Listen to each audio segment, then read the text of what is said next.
নমস্কাৰ বন্ধু বান্ধৱীসকল সকলোকে মোৰে মিষ্টাপংগ চেনেলটিলৈ স্বাগতম জনাইছো।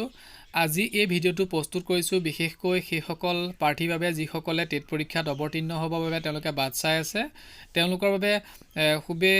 ইম্পৰ্টেণ্ট কথা দুটামান আপোনালোকক মই ক'ব বিচাৰিছো। সেয়েহে আপোনালোকে ভিডিঅ'টো শেষলৈকে চাওক, নিশ্চয় কি আছে সবিশেষ আপোনালোকে জানিব পাৰিব। আহক তেনেহ'লে দেৰি নকৰোঁ, আজি এই ভিডিঅ'টো আৰম্ভ কৰোঁ। ভিডিঅ'টো আৰম্ভণিতে ক'ব বিচাৰিছোঁ যে যিহেতু আপোনালোকে দেখিছে যে অসম চৰকাৰে বিভিন্ন ধৰণৰ শিক্ষা বিভাগৰ ক্ষেত্ৰত সুন্দৰ পদক্ষেপ তেওঁলোকে গ্ৰহণ কৰিছে আৰু সেয়েহে সেই শিক্ষা বিভাগৰ যি নিযুক্তি সেই নিযুক্তিৰ বাবে তেওঁলোকে প্ৰায় ৬,০০০ মান যি ভেকেণ্ট সেই ৬,০০০ ভেকেণ্ট তেওঁলোকে ইতিমধ্যে কেবিনেটত তেওঁলোকে পাছ কৰিছে আৰু সেই ক্ষেত্ৰত বিশেষকৈ LP UP আৰু হাইস্কুল হায়াৰ ছেকেণ্ডেৰী লগাই প্ৰায় 6,000 তেওঁলোকে ভেকেঞ্চি তেওঁলোকে দিয়াৰ কথা উল্লেখ কৰিছে আৰু সেই বিষয়টো যেতিয়া ছ'চিয়েল মাধ্যমত প্ৰচাৰ হ'ল আৰু তাৰ পিছতে আমাৰ বিভিন্নজন যিসকল B.Ed আৰু D.Led তেওঁলোক উত্তীৰ্ণ হৈ আছে তেওঁলোকে যথেষ্ট চিন্তাত পৰিছে যে টেট পৰীক্ষা অনুষ্ঠিত নকৰাকৈ এনেধৰণে বিজ্ঞাপন দিয়াটো কিমান দূৰ যুক্তিসংগত বা তেওঁলোকে কোনো ধৰণৰ আকৌ টেট পৰীক্ষাত অৱতীৰ্ণ হ'ব নোৱাৰিব নেকি, তেওঁলোকে নিযুক্তি নাপাব নেকি। কিন্তু মই আপোনালোকক ক'ব বিচাৰিছোঁ যে আপোনালোকে ইমানখিনি চিন্তা কৰিবলগীয়া কোনো বিষয় নাই, কাৰণ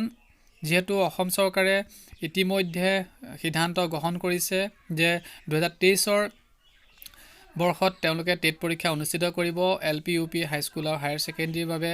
খুব সোনকালে টেট পৰীক্ষা তেওঁলোকে অনুষ্ঠিত কৰিবলৈ তেওঁলোকে সিদ্ধান্ত গ্ৰহণ কৰিছে। সেয়েহে আপোনালোকে যিমান দূৰ পাৰে চৰকাৰক সহযোগ কৰক। নিশ্চয় আপোনালোকৰ যি টেট পৰীক্ষা 2023 বৰ্ষত আপোনালোকৰ বাবে অনুষ্ঠিত কৰিব।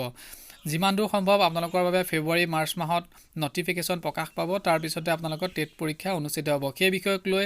আমাৰ মাননীয় শিক্ষামন্ত্ৰী ৰণোজ পেগু ডাঙৰীয়াইও তেওঁ সংবাদ মাধ্যমত বহুদিন তেওঁলোকে তেওঁ প্ৰচাৰ কৰিছে যে টেট পৰীক্ষা অনুষ্ঠিত কৰিব আৰু খুব সোনকালে টেট পৰীক্ষা হ'ব, আপোনালোকে চিন্তা কৰিবলগীয়া কাৰণ নাই। আৰু তাৰ স্বত্তেও কিন্তু আমি এতিয়া দেখিছোঁ যে ছ'চিয়েল যি মাধ্যম সেই ছ'চিয়েল মাধ্যমত বিভিন্নজন লোকে আপোনালোকক বিভিন্ন ধৰণৰ মতামত দি আপোনালোকক বিপথে পৰিচালিত কৰিবলৈ চেষ্টা কৰিছে,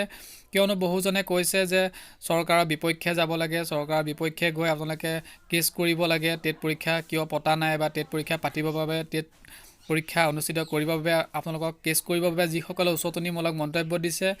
তেনে উচতনিমূলক মন্তব্যৰ পৰা আপোনালোক সম্পূৰ্ণৰূপে আঁতৰত থাকক, কিয়নো সেই উচতনিমূলক মন্তব্যৰ ফলত আপোনালোকৰ কোনো ধৰণৰ লাভ নহয়, আপোনালোকৰ বৰঞ্চ লোকচান হ'ব। কিয়নো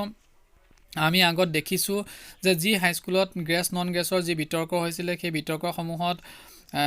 প্ৰায় নন গ্ৰেছসকলে তেওঁলোকে গৈ কোৰ্টত কেছ কৰিছিলে চৰকাৰৰ বিপক্ষে, কিন্তু কোনো ধৰণৰ বৰ্তমানলৈকে তেওঁলোকে সুফল তেওঁলোকে লাভ নকৰিলে আৰু বৰঞ্চ তেওঁলোকৰ যি সময় সেই সময়খিনি নষ্ট হ'ল আৰু লগতে বহুজনৰ যি কষ্টৰ ধন সেই কষ্টৰ ধনসমূহ তেওঁলোকৰ অথলে গৈছে। এতিয়াও বৰ্তমান কেছ চলি আছে, কেছ শেষ হোৱা নাই।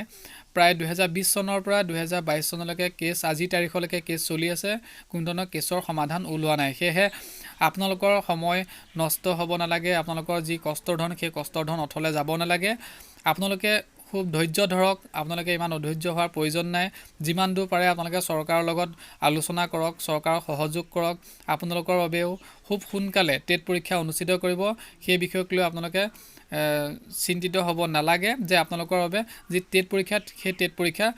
খুব সোনকালে তেওঁলোকে অনুষ্ঠিত কৰিব। যিমান দূৰ সম্ভৱ আমাৰ অসমৰ মাননীয় শিক্ষামন্ত্ৰী আৰু লগতে মাননীয় মুখ্যমন্ত্ৰী ডাঙৰীয়াই যি শিক্ষা বিভাগৰ যি সমস্যা আছে সেই সমস্যা সমাধানৰ বাবে তেওঁলোকে পদক্ষেপ হাতত লৈ আছে আৰু অনাগত দিনতো ল'ব আৰু টেট পৰীক্ষা অনুষ্ঠিত কৰিবৰ বাবে ইতিমধ্যে তেওঁলোকে সিদ্ধান্ত গ্ৰহণ কৰিছে। আৰু 2023 ফেব্ৰুৱাৰী মাৰ্চ মাহৰ মানত আপোনালোকৰ বাবে যি টেট পৰীক্ষাৰ যি নটিফিকেশ্যন সেই নটিফিকেশ্যন প্ৰকাশ পাব। আপোনালোকে খুব ধৈৰ্য ধৰক, আপোনালোকে অধৈৰ্য নহ'ব, আপোনালোকে কোনো ধৰণৰ এনে চৰকাৰৰ বিপক্ষে থিয় নিদিব। যদি আপোনালোকে চৰকাৰৰ বিপক্ষে থিয় দিয়ে তেতিয়া আপোনালোকে ফলাফল ভাল নাপাব, তাৰ বৰঞ্চ আপোনালোকৰ সময় নষ্ট হ'ব, আপোনালোকৰ যি কষ্টৰ ধন সেই কষ্টৰ ধন অথলে যাব আৰু চৰকাৰৰ ফালৰ পৰাও কোনো ধৰণৰ আপোনালোকে যি ভাল সিদ্ধান্ত সেই সিদ্ধান্ত আপোনালোকে কেতিয়াও নাপাব। সেয়েহে আপোনালোকে ধৈৰ্য ধৰক চৰকাৰক সহযোগ কৰক চৰকাৰ সহযোগ কৰিলেহে আপোনালোকে নিশ্চয় সফলতা লাভ কৰিব আপোনালোকে যিমান দূৰ জানিব পাৰে বা হয়তো বহুজনে জানিব পাৰে যে যিসমূহ চৰকাৰ বিপক্ষে আগত কেছ চলিছে সেই কেছসমূহত কোনো ধৰণৰ কোনো সুফল লাভ কৰা নাই তাৰ ফলস্বৰূপে তেওঁলোকৰ লোকচান হৈছিলে তেওঁলোকৰ সময় নষ্ট হৈছিলে তেওঁলোকৰ পইচা তেওঁলোকে অথলে গৈছিলে আৰু শেষত তেওঁলোকে চৰকাৰৰ লগত আলোচনা কৰিবলৈ বাধ্য হৈছিলে চৰকাৰক অনুৰোধ কৰিবলৈ বাধ্য হৈছিলে আৰু সেই বাধ্য যেতিয়া তেওঁলোকে হৈছিলে যেতিয়া চৰকাৰক অনুৰোধ কৰিছিলে তাৰ ফলস্বৰূপে তেওঁলোকে সুফল লাভ কৰিছিলে সেইকাৰণে আপোনালোকে যিমান দূৰ পাৰে আপোনালোকে চৰকাৰক সহযোগ কৰক চৰকাৰৰ লগত থাকক আৰু চৰকাৰৰ লগত আপোনালোকে আলোচনা কৰক কিন্তু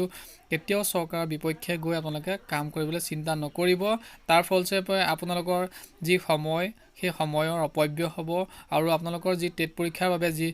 ৰৈ আছে তেওঁলোকৰ যথেষ্টখিনি তেওঁলোকে ভাগি পৰিব সেইকাৰণে আপোনালোকে যিমান দূৰ পাৰে আপোনালোকে চৰকাৰৰ লগত আলোচনা কৰক কিন্তু চৰকাৰৰ বিপক্ষে গৈ আপোনালোকে কেতিয়াও কাম নকৰিব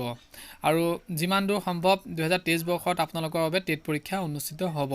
ইমানেই আছিলে ভিডিঅ'টো যদি চাই ভাল পালে প্লিজ এটা লাইক কৰি দিব আৰু যিসকলে নতুনকৈ চেনেলটো চাই আছে প্লিজ তেওঁলোকে চেনেলটো ছাবস্ক্ৰাইব কৰি ৰাখিব ধন্যবাদ জয় অসম